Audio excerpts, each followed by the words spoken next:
வாங்க நம்ம ஒரு பட்டாணி குருமா சப்பாத்திக்கு ப்ரெட்டில் வச்சு சாப்பிட்றதுக்கெல்லாம் நல்லாயிருக்கும். அந்த மாதிரி ஒரு குருமா சிம்பிளான வேலை தான் பண்ணலாம். அதுக்கு தேவையானது முந்திரி ஒரு 10-15 எடுத்துக்கோங்க. 2 பல் பூண்டு, நான் 2 பல் இஞ்சி அதை நறுக்கி வச்சுருக்கிறேன். அப்படியே வேக வச்சு ஆற வச்ச தக்காளி உரிச்சிருங்க தோலை 3, ஒரு பெரிய வெங்காயம், ஒரு பச்சை மிளகா, சின்ன மிளகா வத்த 3 எடுத்துக்கோங்க. பட்டாணி வேக வச்சுருக்கேன். இதுவே உங்களுக்கு பச்சை பட்டாணி கிடச்சா ரொம்ப சூப்பராக இருக்கும். நம்ம வெங்காயம் போட்டு பச்சை மிளகா வத்த போட்டாச்சு வதக்கிறதுக்கு.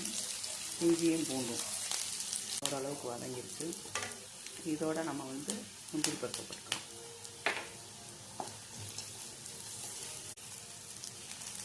இப்போ வேக வச்ச தக்காளி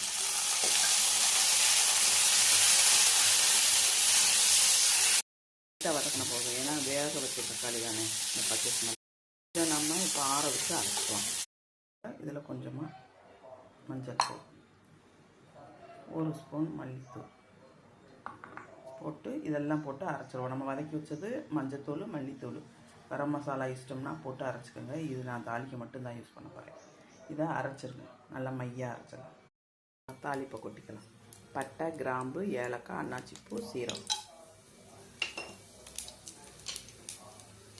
நறுக்கிய பெரிய வெங்காயம் 1.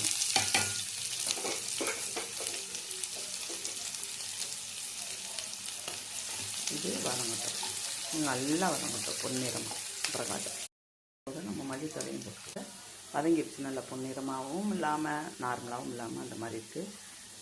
இப்போ நம்ம அரைச்சதை ஊற்றலாம்.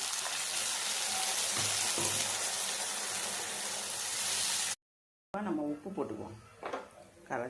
இந்த அளவு இருந்தால் போதும். நல்லா சிம்மில் வச்சு கொதி வந்தது சிம்மில் வச்சு அந்த எண்ணெய் பிரிஞ்சு வர மாதிரி வேக வைக்கலாம்.